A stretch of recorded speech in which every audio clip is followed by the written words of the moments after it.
급변하는 시대. 10대 청소년들도 성인들 못지않게 어려움을 겪고 있을 겁니다.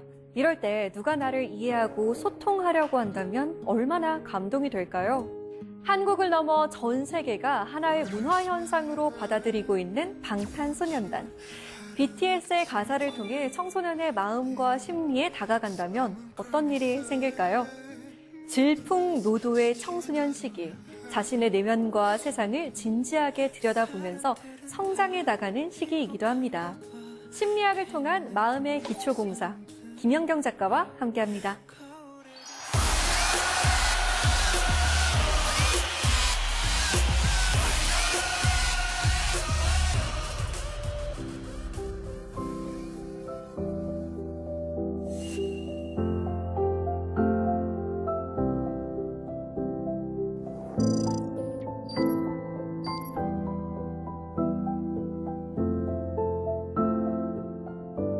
네, 작가님 안녕하세요. 안녕하세요. 네, BTS를 통해서 심리학과 만날 수 있다니까 기대가 되긴 하는데 혹시 BTS 노래를 잘 몰라도 괜찮을까요? 네, BTS 음악의 특별한 점은 그 자신들의 생애 주기를 바탕으로, 그러니까 BTS가 굉장히 청소년기 때 데뷔를 해서 지금까지 이제 7년 동안 지금은 20대 중반 후반이 돼서 이제 음악 활동을 하고 있는데 그렇게 나이를 먹어감에 따라서 한 인간이 성장하는 그런 내면의 이야기를 진솔하게 담았다는 데 특별함이 있는 것이거든요. 예, 그렇기 때문에 모든 사람들이 공감할 수 있는 코드가 있어요. 그러니까 우리 모두가 청소년기를 지나왔잖아요. 네. 또 청소년 분들도 BTS 많이 좋아하시고 그렇기 때문에 BTS를 좋아하시든 아니든 노래를 아시든 모르시든 간에 이 음악을 통해서 심리학에 좀 더 가까이 가실 수 있다고 저는 생각합니다. 네, 전 세계가 BTS를 좋아하는 데는 소통과 공감이라는 이유도 있을 것 같습니다. BTS를 통해 심리학 인문학이 오늘 시간 참 기대되는데요. 강연 잘 부탁드립니다.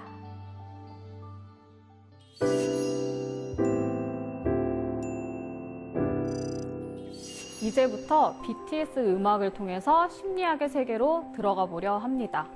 요즘 청소년분들이 BTS 많이 좋아하시잖아요. 그래서 저는 오늘 이 이야기를 청소년분들이 특히 많이 들어주셨으면 해요. 왜냐하면 청소년기는 나 자신을 찾아가는 그런 질풍노도의 시기잖아요. 그리고 사실 나 자신이 활발히 만들어지는 시기이기도 해요. 그래서 굉장히 고민도 많고 힘든 점도 많으실 텐데 심리학에 대해서 알면 좀 더 정확하게 나 자신에 대해서 이해하고 또 세상과 다른 사람들에 대해서도 이해하고 정서적인 안정도 찾을 수 있고 그런 힘이 되기 때문에 추천드리고 싶고요. 또 어른들도 청소년기에 자녀가 있으시다든지 이 청소년들을 더 이해하고 싶으신 분들은 이 아이돌 그룹의 그 음악을 통해서 심리학에 더 가까이 다가가는 그런 이야기들의 도움을 받을 수 있으실 거라고 믿습니다.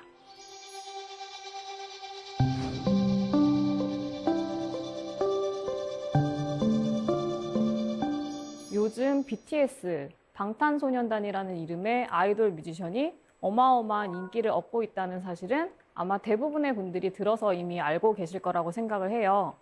근데 여러분 혹시 BTS 학이라는 말도 들어보셨나요? BTS올로지.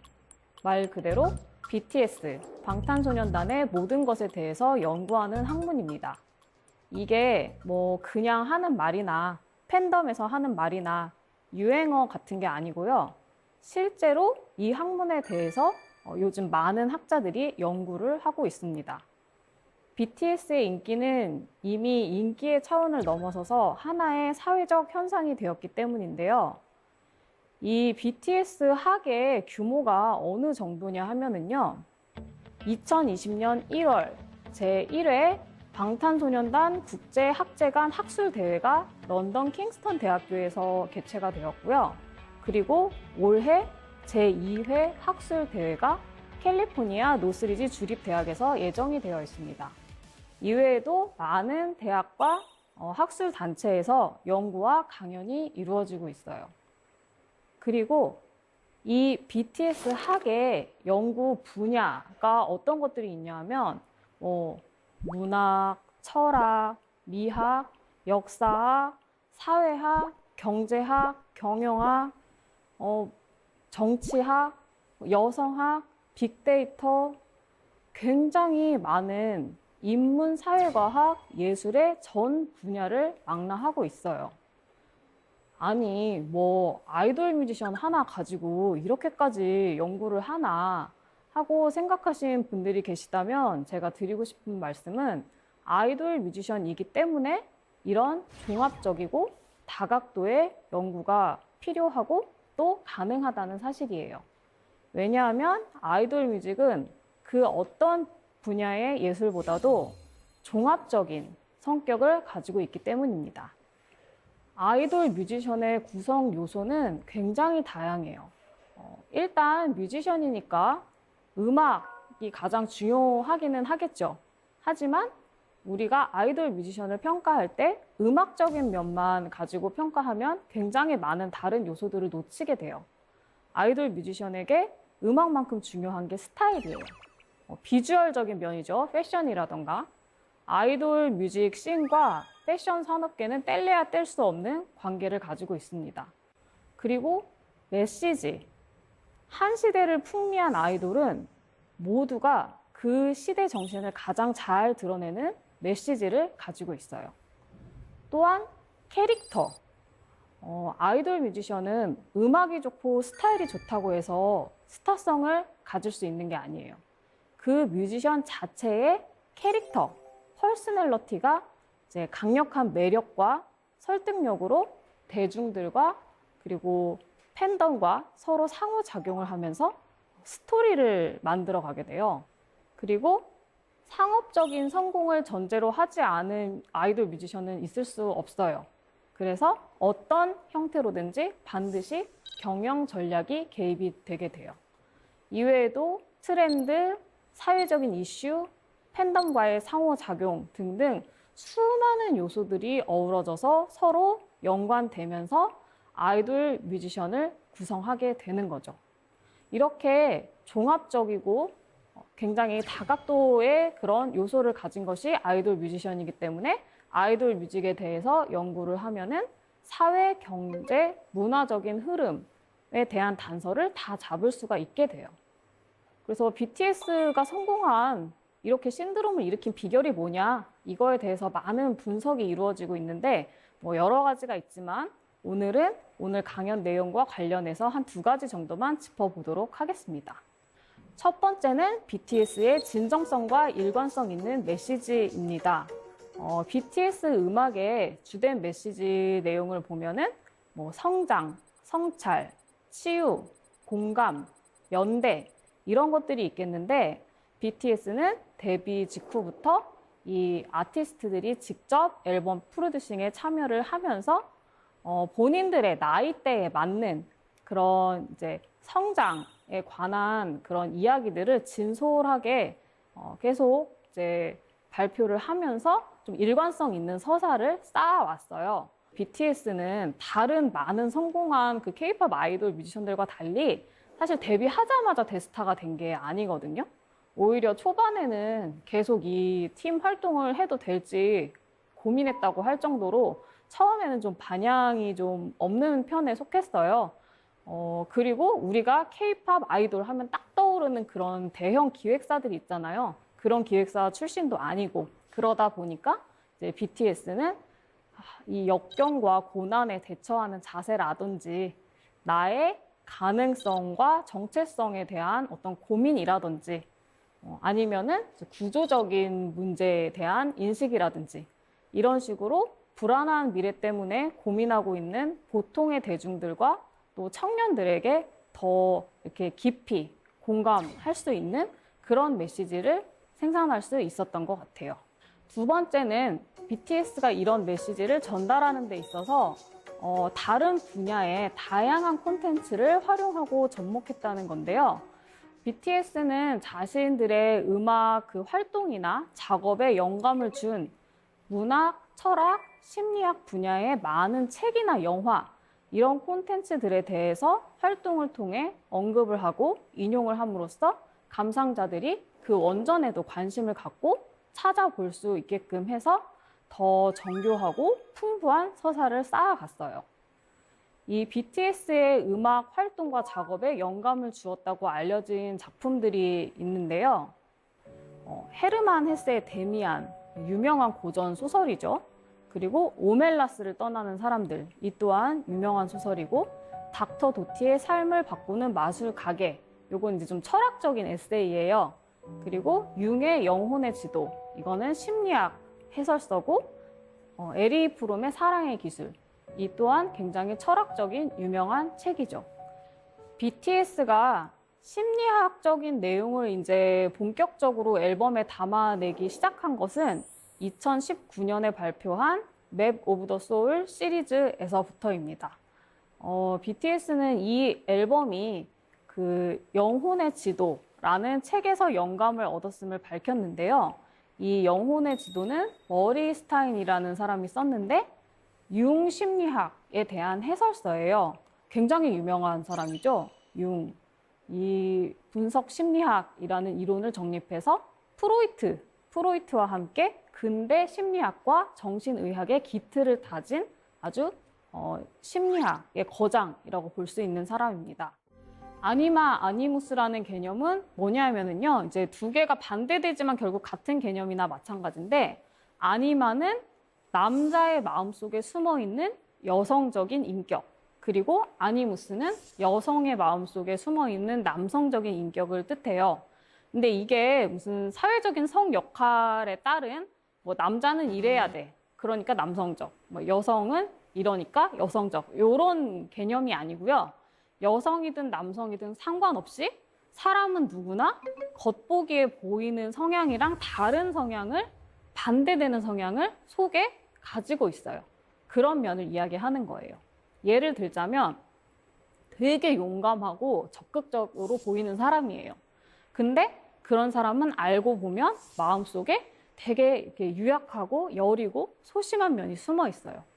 또 어떤 사람은 굉장히 세심하고 다정한 사람인 줄 알았는데 알고 보면 마음속에 되게 냉정하고 단호한 그런 모습이 있단 말이에요.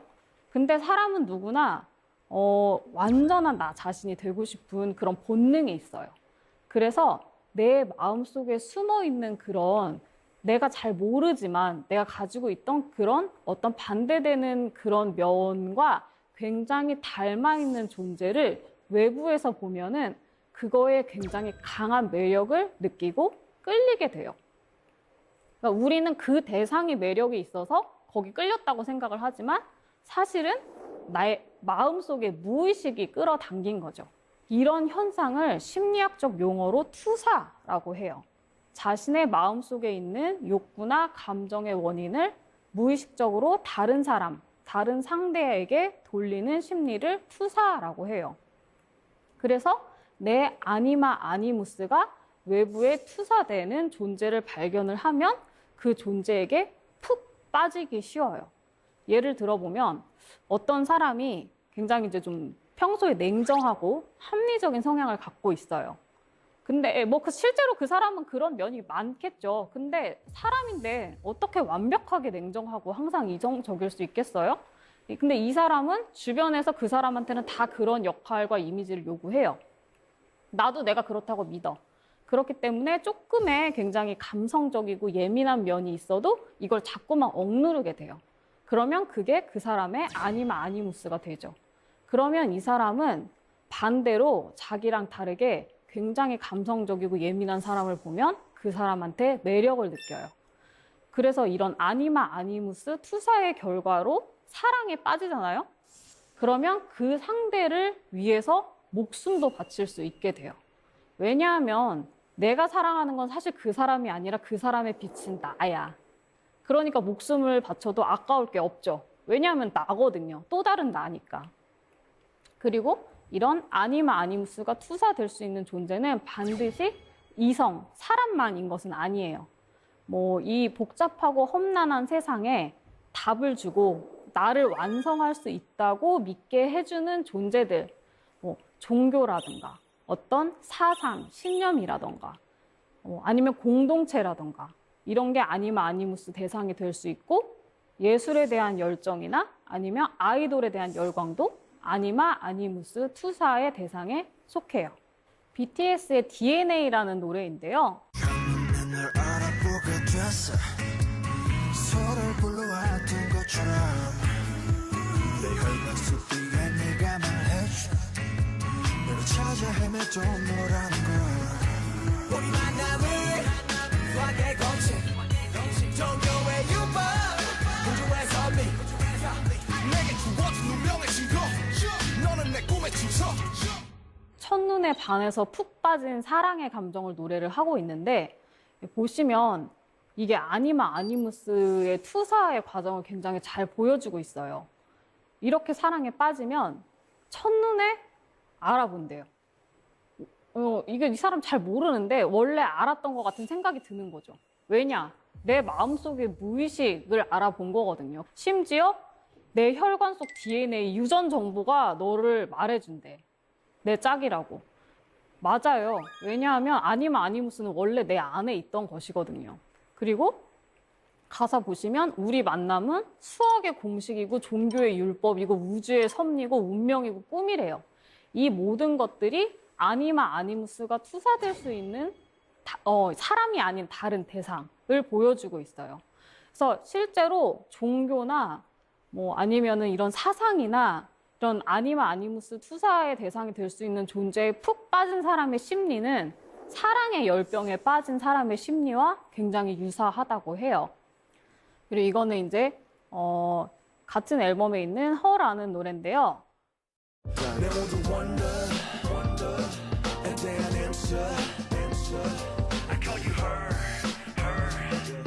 내 모든 원더에 대한 앤서. 그녀는 나의 모든 인생에 대한 질문에 대한 답이다 라고 생각을 해요. 아니마 아니무스의 투사의 대상이 된 존재를 찾으면 그게 나를 완성시켜줄 답이다 라고 생각을 하게 돼요. 문제는 뭐냐면은 그런 존재를 찾았어요. 내 답을 찾았다, 인생의 답을 찾았다라고 생각을 해요. 근데 그게 진짜 인생의 답일까요? 아니죠. 내가 찾아야 되는 거는 나의 아니마 아니무스지 어떤 다른 존재가 아니에요. 단지 투사가 됐을 뿐이죠. 내가 아닌 존재는 아무리 노력해도 나 자신이 될 수가 없죠. 그러니까 이게 내가 아니마 아니무스 투사로 인해서 사랑을 한다는 거는 그 상대에게 나의 마음속에 있는 환상을 씌운 것이나 다름없어요. 그리고 반대로 누가 나를 너무너무 사랑해. 근데 그거 역시 그 사람의 환상일 수 있다는 거죠. 근데 나는 어쨌든 그 사랑을 받는 게 너무 좋아. 그리고 나도 그 사람을 사랑해. 그럼 어떻게 되겠어요? 저 사람의 환상을 내가 깨면은 이 사랑을 더 이상 받지 못할 것이다. 이런 두려움이 생기죠. 그러면 그 사람의 환상에 맞춰서 계속 살려고 노력을 하게 돼요. 그게 나의 페르소나가 되는 거죠. 근데 이 사랑하는 사람끼리는 더 가까워지고 싶은 욕망이 있단 말이에요.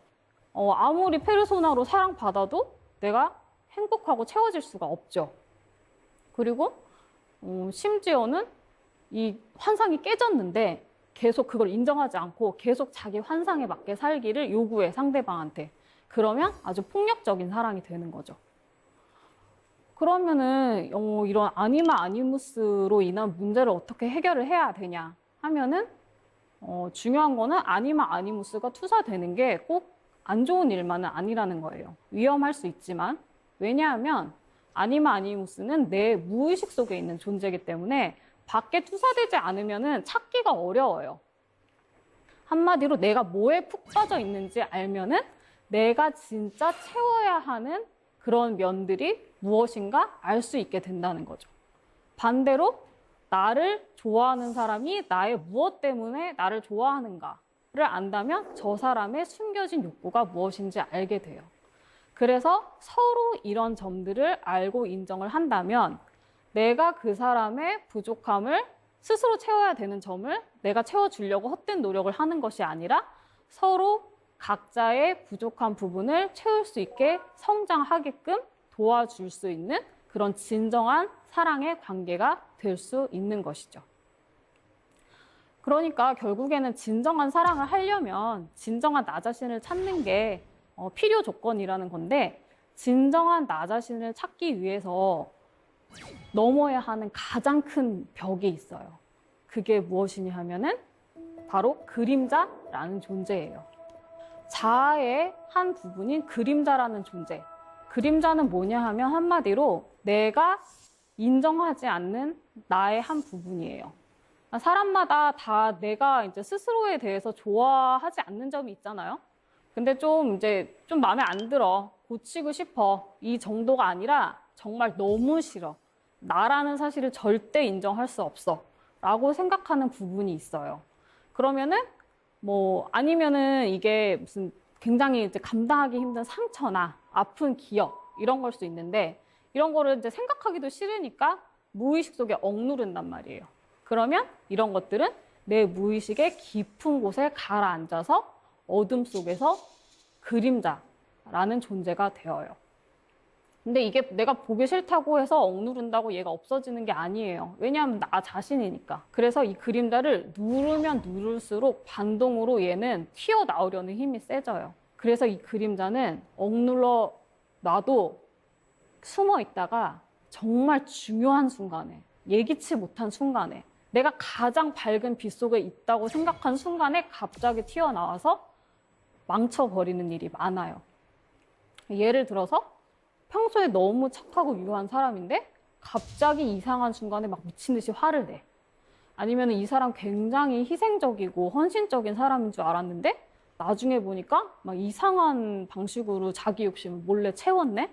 이런 게 드러난다든지, 이런 그림자의 그 무서운 힘에 대해서 가장 잘 보여주는 것이 우리가 대부분이 이제 알고 계실 지킬 박사와 하이드라는 이야기예요.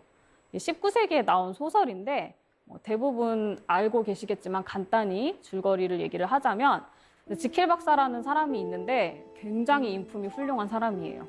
너무너무 점잖고 온화하고 모든 사람들이 이 사람을 너무 존경하고 사랑해. 근데 이제 이 사람은 이 그림자의 존재를 아는 사람이에요. 그래서 인간의 이중성에 대해서 알고 있어요. 그래서 인간의 이중성을 분리할 수 있는 그런 실험을 하다가 이제 약을 개발을 해요. 그거 본인이 시험 삼아 먹어보는 거죠. 그랬더니 하이드 씨가 나왔어요. 하이드 씨는 아주 분노가 많고 폭력적인 사람이에요. 그러니까 지킬 박사의 마음속에 들어있던 그림자가 바로 그런 분노와 폭력 성향이었던 거죠. 그래서 이 하이드 씨가 나가면은 그렇게 사고를 치고 다녀요. 근데 아무도 그 하이드 씨가 지킬 박사라는 사실은 짐작조차 못해요. 그래서 이제 지킬 박사가 이제 약효가 떨어지고 나서 이거 위험하구나 라고 깨달았지만 자꾸 약을 먹어. 왜냐하면 사람은 이 그림자를 충족시키고 싶어요, 사실은. 그러니까 내가 보기 싫은 나의 모습이지만 얘가 다른 이름으로 나와서 그거를 충족을 시켜주니까 그 쾌감을 끊지를 못하는 거예요. 그래서 계속해서 하이드 씨를 불러내고 하이드 씨는 힘이 점점 커져. 그러다가 결국에는 하이드 씨가 지킬 박사를 잡아먹어 버리죠. 인격이 완전히 분열돼 버리는 거죠. 이런 식으로 막 이제 인격이 분열되고 막 이런 그런 현상을 옛날에는 이제 무의식이라는 거를 몰랐을 때는 그런 것들을 귀신이나 악령의 장난으로 설명을 하기도 했거든요. 근데 이제 이 소설이 써질 때쯤에는 그 무의식이라는 개념이 이제 조금씩 알려지기 시작할 때였어요. 그런데 막 이렇게 막 귀신에 홀린 것 같다든지 막 진짜 인격이 분열되고 막 이런 극단적인 경우가 아니라도 이 그림자가 우리한테 주는 그런 좀 불편이 또 있는데, 그게 뭐냐 하면 그림자도 투사가 된다는 거예요. 아니마 아니무스와 마찬가지로 그림자도 투사가 되는데 반대죠, 결과가. 아니마 아니무스는 내가 채우고 싶고 동경하는 면이기 때문에 그게 투사된 상대를 보면은 그게 좋아져. 근데 그림자는 반대로 내가 정말 꼴보기 싫어하는 모습이기 때문에 그게 투사된 상대를 만나면 걔가 싫어져요. 그래서 우리가 살다 보면은 왜 괜히 싫은 사람 있잖아요. 얘가 뭐 나한테 뭘 잘못해서 싫어하는 거는 알겠는데 그게 아니라 나한테 잘못한 것도 없는데 이상하게 얘가 거슬리고 싫어. 이런 경우에는 그게 내 그림자의 투사인 경우가 많아요. 그래서 이상하게 그 주는 거 없이 싫은 사람들, 그런 사람들을 이렇게 쭉 떠올려 보면은 공통점이 있을 거예요. 그게 나 자신의 그림자라고 생각하시면은 정확할 거예요. 지킬 박사와 하이드 씨의 예를 들어서 설명을 해보자면 그 지킬 박사의 그림자는 분노와 폭력적인 성향이죠. 근데 지킬 박사의 문제는 속에 분노와 그 폭력 성향이 있다는 게 문제가 아니라 그것 또한 나 자신으로 받아들이고 내가 거기에 책임을 졌어야 되는데 그거를 가상의 인격 하이드한테 밀어버리고 거기에 책임을 지지 않았다는 게 문제예요. 그래서 파국으로 치달은 거죠. 지킬 박사가 그렇게 한 이유는 분노와 폭력성을 나쁜 것으로만 보았기 때문이에요. 근데 여러분, 분노가 반드시 나쁜 것은 아니에요. 분노는 어떻게 보면은 잘못된 것을 고치고자 하는 의지거든요. 우리가 이 세상을 좋게 만드는 수많은 그런 노력들이 어떤 정의로운 분노에서 비롯됐죠. 그리고 내가 나 자신을 안전하게 지키는데도 분노의 힘이 꼭 필요해요. 근데 분노가 필요하긴 한데 좀 위험하죠. 있는 대로 분노를 터뜨렸다가는 관계도 망치고 상황도 망치고 사람들이랑 싸우고 욕먹기가 싫으니까 분노를 그냥 없는 셈 쳐. 계속 눌러. 숨겨. 이렇게 되는 거예요. 근데 분노가 억누른다고 없어지는 게 아니죠. 쌓여 있다가 언젠가는 폭발해서 이상하게 사태를 더 악화시키거나 아니면은 내 마음의 건강을 병들게 해요. 그러니까 결국에는 분노를 어떻게 처리해야 되냐? 화를 잘 내야 돼요. 분노를 잘 표현을 해야 돼요. 이 감정 표현의 기술도 모든 다른 기술과 마찬가지로 해서 몸에 배야지 돼요. 안 그러면 쓸모가 없습니다. 그러니까 화를 잘 내려면 화를 결국엔 내봐야 되는 거예요. 노력을 하면서 생각을 하면서 화를 내보는 거죠.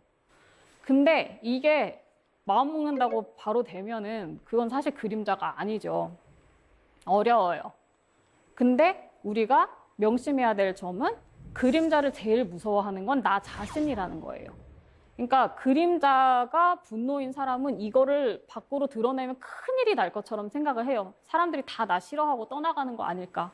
근데 사실 막상 이거를 드러내 보면은 별로 그렇게 대단한 문제가 아닐 수도 있어요.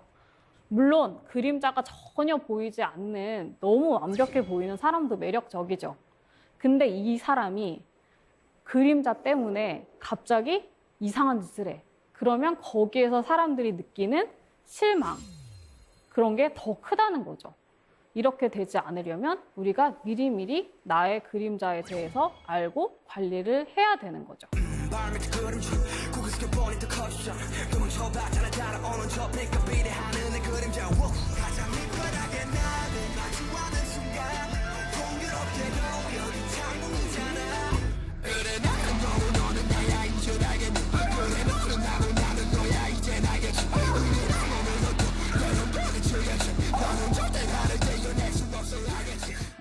이 노래는 제목 자체가 그림자예요. 섀도우.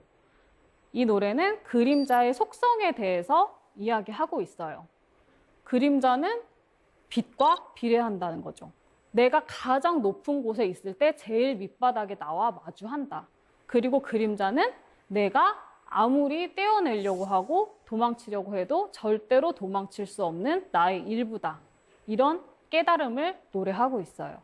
자꾸 초점을 잃어 이제 너한테 싫어가 차라리 내 맘 녹아게 내가 뛰어들어갈게 가장 깊은 곳에서 나는 날 봤어. 이 블랙스완이라는 노래는 내가 그림자의 늪에 빠졌을 때 그 막막한 심정을 노래하고 있어요. 내가 아무리 몸부림쳐 봐도 나는 계속 가라앉고 사방이 바닥이고 이 순간이 끝날 것 같지 않고 지옥같이 힘든 상황이죠. 그런데 이제 뒤에 보시면 자, 그림자에 대처하는 자세, 그림자를 피해서 도망치는 것보다는 내 발로 가고 내가 뛰어들어가고 내가 그림자를 직시할 때 진정한 나를 만날 수 있다. 가장 깊은 곳, 가장 어두운 곳에서 나는 진정한 나를 만났다 라는 이야기죠.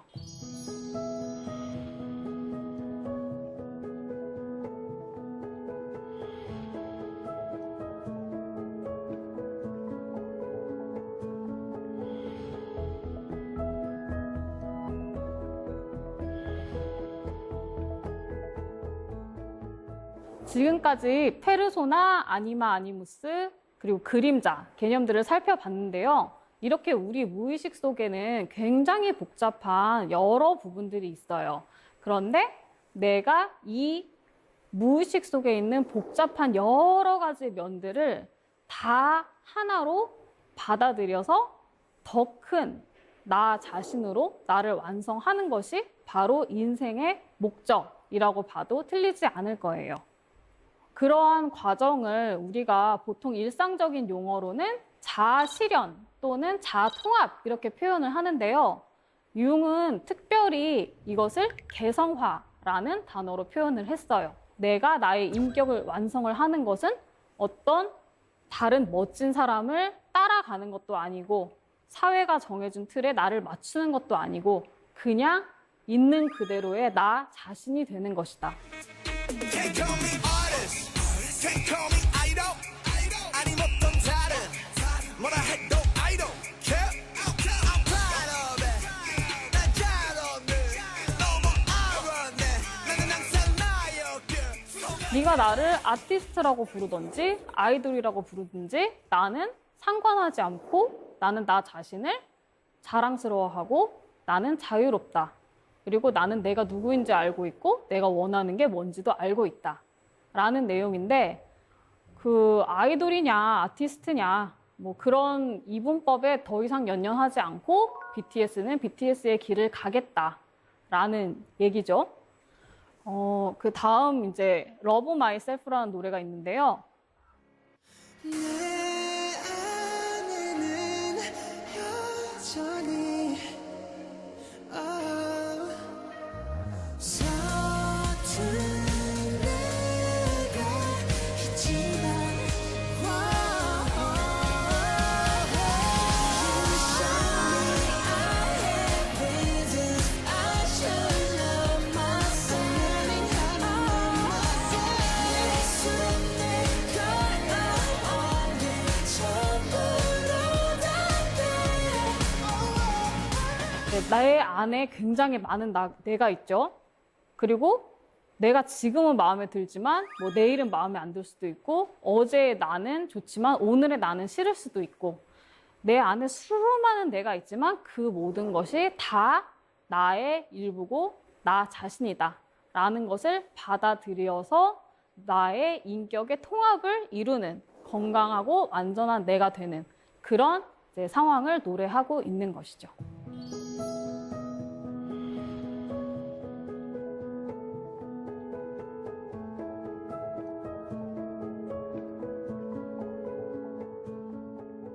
지금까지 살펴본 바와 같이 BTS의 노래가 이렇게 많은 사람들의 마음에 공감을 얻을 수 있었던 데는 심리학적 지식을 기반으로 한 사람의 마음에 대한 깊은 고찰이 있었기 때문이라고 저는 생각을 해요. 이렇게 복잡하고 힘든 세상을 살아가는 데 있어서 좀 더 나은 삶을 살기 위해서는 우리가 우리의 마음이 어떻게 움직이는지 그 이치에 대해서 더 잘 알고 나에 대해서 그리고 상대방에 대해서 잘 알고 그를 바탕으로 올바른 관계를 맺을 수 있는 힘.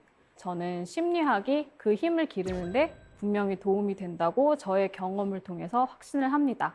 그래서 이 강연을 통해서 BTS를 좋아하시든 아니든 또 아이돌에 관심이 있으시든 아니든 간에 심리학에 대해서 관심을 가지시고 그 심리학 지식을 통해서 좀 더 건강하고 행복한 삶을 살아가시는데 도움이 되면 좋겠다는 바람입니다.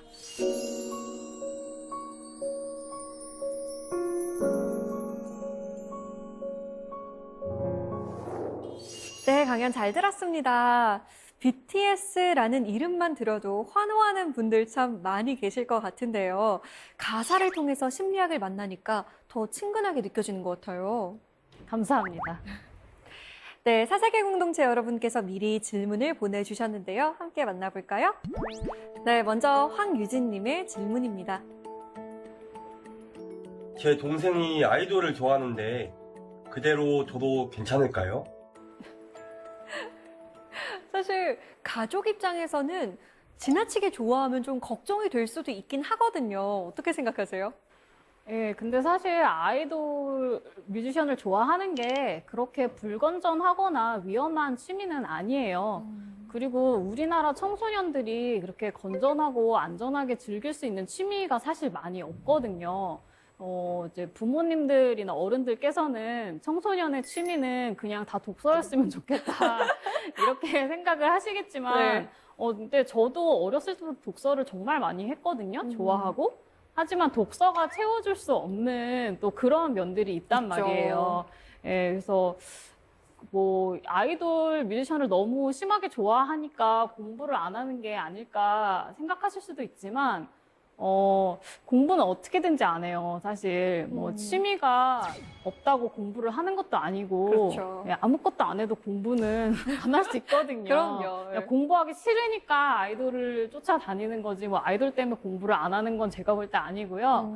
아이돌은 죄가 없으니까 이제 너무 이제 싫어하시지 마시고 근데 왜 나쁜 짓 아니라도 자꾸 이제 뭐라고 해서 몰래 숨어서 하게 되면 또 나쁘게 하게 맞아요. 되거든요. 그러니까 좀 인정해 주시고 같이 좀 즐겨 주시면은 더 좋지 않을까 저는 생각합니다. 네. 다음 질문 받아보겠습니다. 네, 이번엔 강순봉님의 질문입니다. 아이돌을 통해 공부하게 된 계기가 있나요? 저는 좀 이제 다른 방향의 답변일지 모르지만 사실 아이돌 때문에 공부를 열심히 했어요. 학창 시절에. 아이돌 좋아하면 하도 뭐라고 하니까 네. 듣기 싫어가지고 공부라도 열심히 하면은 뭐라고 안 하겠지. 이제 나는 내 할 일 알아서 한다. 네. 바보도 아니고. 그러니까 좀 놔둬라.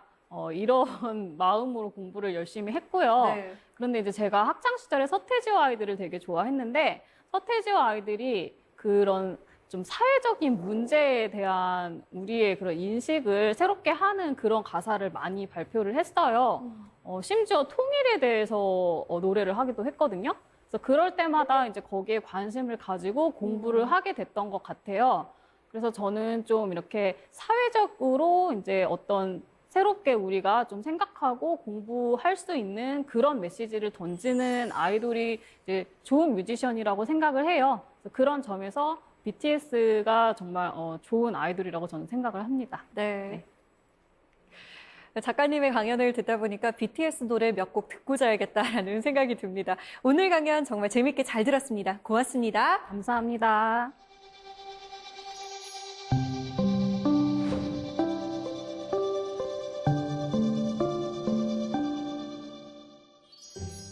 새해에 결심한 마음이 슬슬 흐트러지기 시작하고 미뤄둔 계획 세우기는 귀찮기만 합니다. 작심삼일이라고 이쯤 되면 올해의 방향키가 결정이 됩니다.